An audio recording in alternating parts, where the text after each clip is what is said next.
రా Indian intelligence ద్వారా తమిళ మిలిటెంట్లకు తుపాకులు, బాంబులు, అంతేకాదు వాళ్ళకి ట్రైనింగ్ కూడా అందించింది.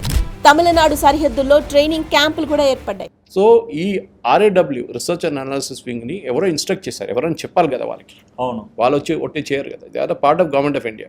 కానీ చాలా సీక్రెటివ్ ఆర్గనైజేషన్. ఓకే, రా వాళ్ళు వీళ్ళని ట్రైనింగ్ ఇచ్చారు. ద ఇనిషియల్ బ్యాచ్ LTT కార్డర్స్ని ట్రైనింగ్ ఇచ్చింది అక్కడ అన్నమాట.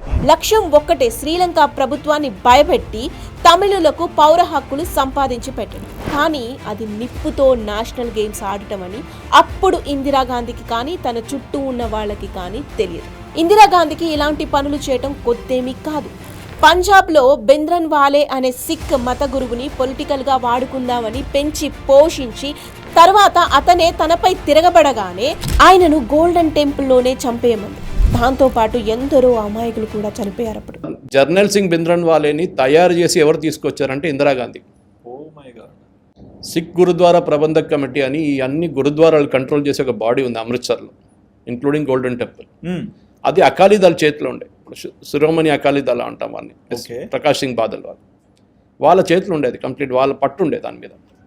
ఆ పట్టు తగ్గించడానికి, ఎందుకంటే పొలిటికల్ పవర్, అది పొలిటికల్ పవర్ తగ్గించడానికి ఇంకొక మనిషిని ఆల్టర్నేట్గా తీసుకొచ్చినది జర్నల్ సింగ్ భింద్రన్వాలే. ఇందిరాగాంధీ గారు తయారు చేసి, ఇందిరాగాంధీ గారు ప్రిపేర్ చేసి ఫండ్ చేసి తీసుకొచ్చిన మనిషి.